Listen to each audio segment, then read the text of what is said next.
खूनी दुल्हन। आरती और विकास अपने माँ बाप के साथ दिल्ली में रहते हैं।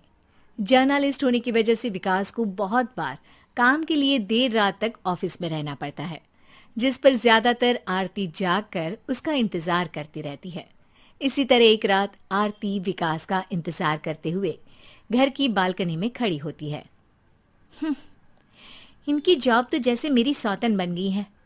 मुझसे ज्यादा उसी के साथ टाइम स्पेंड करते हैं और हम यहाँ इंतजार करते हुए मर जाएं। अपने आप से ये सब बोलते हुए आरती की नजर मोहल्ले के कोने वाले घर पर पड़ती है, जिसकी लाइट्स ऑन देखकर वो हैरान रह जाती है। ये इस घर की लाइट्स कैसे ऑन हो सकती हैं? यहाँ तो सालों से कोई नहीं रहता। वो ये सोच ही रही होती है कि तभी उसे घर की खिड़की पर औरत की परछाई के साथ लाल चुन्नी दिखाई देती है, जिसे देख आरती डर से चिल्लाने लगती है। भूत! कोने वाले घर में भूत है! आरती की आवाज सुन उसके घर वालों के साथ मोहल्ले के लोग भी अपनी बालकनी में निकल आते हैं। अरे क्या हुआ? आधी रात में बावरों की तरह क्यों चिल्ला रही है? भूत! वहाँ भूत है! आरती की बात से सब उस घर की तरफ देखने लगते हैं, लेकिन वहाँ कुछ नहीं होता। भाभी जी, लगता है आपने सपना देखा होगा। मैं बालकनी में खड़ी होकर सोऊंगी क्या?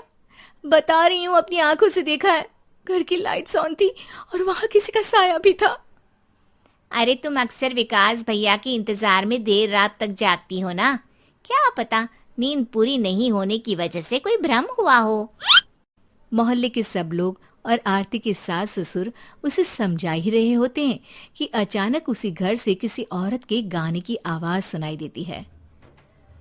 आजा ओ मेरे प्रियतम, आजा। आवाज सुन सब हैरानी और कंफ्यूजन से उस घर की तरफ देखने लगते हैं कि तभी उन्हें लाल जोड़े में औरत का साया वहां दिखता है, जिसे देख पूरा मोहल्ला सकते में आ जाता है। अरे ये तो कोई दुल्हन है। अरे नहीं नहीं, भूत नहीं है। अरे फिर तो पक्का तेरी दुल्हन है। अरे नहीं नहीं, वो तो मायके गई है। हद है, पहले इससे निपट ले, बाद में इस पर डिस्कशन कर लेना। बड़ा भ्रम बोल रहे थे ना, अब फटी ना सबकी। और नहीं नहीं, मैं किसी से नहीं डरता भाभी जी। भूत जैसा कुछ नहीं होता। या तो इस घर के मालिक यहाँ आ गए हैं, या फिर किसी ने खाली घर देख कर कब्जा कर लिया है। हमें वहां जाकर देखना चाहिए। बात में लॉजिक मानकर सब बाहर इकट्ठा हो जाते हैं कि तभी विकास भी वहां पहुंच जाता है। क्या बात है? इतनी रात को पूरा मोहल्ला यहाँ कैसे? भूतिया दुल्हन की वजह से। क्या तुम्हारे अलावा भी कोई दुल्हन भूतिया हो सकती है? इस भूतनी का किस्सा निपटने दो, फिर तुम्हें अपनी भूतनी दिखाती हूँ। अब सारे लोग मिलकर विकास को पूरी बात बताते हैं, जिसे सुन वो भी उनके साथ जाने के लिए तैयार हो जाता है। जिसके बाद वो सब डरते हुए उस घर के सामने जाकर खड़े हो जाते हैं। तुम सब यहीं रुको, मैं अंदर जाता हूँ। अकेले जाओगे? अरे नहीं नहीं, आप सबकी नकली भूतनी भी तो होगी ना मेरे साथ। कैसा मजाक कर रहा है यार। रुक, मैं चलता हूँ साथ में।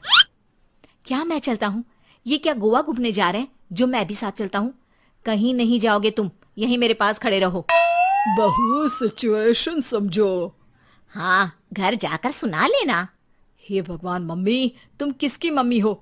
ओ, इन्हें सब कुछ अभी करना है क्या? नहीं, यहाँ पंचायत बैठा देते हैं आपके परिवार के लिए। इस पर मामला शांत करके अब वो लोग इधर उधर से घर के अंदर झांकने की कोशिश करते हैं। उन्हें घर के अंदर लाल जोड़ा, सिंदूर और मंगलसूत्र के साथ चारों तरफ खून बिखरा हुआ दिखता है। इसे देखकर सबकी हवाइयां उड़ जाती है। भाई ये सब क्या है? अब तो मुझे भी डर लग रहा है। आ गए मरने, अब तुम्हें मुझसे कौन बचाएगा? उस नजारे के साथ सोने पर सुहागे की तरह भूतनी की आवाज सुन वो सब तुरंत वहां से भाग खड़े होते हैं। ये सब क्या था? अब हम क्या करेंगे? हमारे मोहल्ले में भूतनी आ गई जो सबको मारना चाहती है। ओ भाभी जी, मैं फिर बोल रहा हूँ, भूतनी जैसा कुछ नहीं होता। मुझे तो पक्का यकीन है कि यहाँ किसी गलत इंसान ने गलत काम करने के लिए कब्जा कर लिया है और लोगों को घर से दूर रखने के लिए ये सब कर रहा है। तुम इतने यकीन के साथ कैसे बोल सकते हो? फिल्मों में ऐसे ही तो दिखाते हैं। हे भगवान, ये फिल्म नहीं, ये रियल लाइफ है। हमें शांति से कुछ सोचना चाहिए। सब हमारे घर चलो। सब आरती के घर में इकट्ठा हो जाते हैं। रात भर आधी नींद और बिल्कुल ना चल रहे दिमाग के साथ सब सॉल्यूशन सोचने की बहुत कोशिश करते हैं, लेकिन कुछ नहीं होता। इसी तरह सुबह हो जाती है। ऐसे कोई भी उपाय नहीं निकलेगा। सब पूरी रात के थके हुए हैं। घर जाओ, थोड़ा आराम कर, फ्रेश होकर फिर आ जाना, उसके बाद सोचते हैं कुछ। डरे सहमे लोग जैसे ही अपने घर जाने लगते हैं, तभी विकास को उस घर में कोई हरकत नजर आती है, जिस पर वो किसी को कुछ बताए बिना चुपचाप वहां पहुंच जाता है और कुछ देर बाद घर आकर सबको दोबारा इकट्ठा कर उस घर के पीछे वाले खिड़की पर ले जाता है। विकास, क्या खेल लगा रखा है? ये कोई मजाक नहीं है। वही तो, मजाक नहीं, बहुत बड़ा मजाक है। अंदर देखो। जैसे ही सब उस खिड़की से अंदर देखते हैं तो उनकी आंखें खुली की खुली रह जाती है। मूवी की शूटिंग!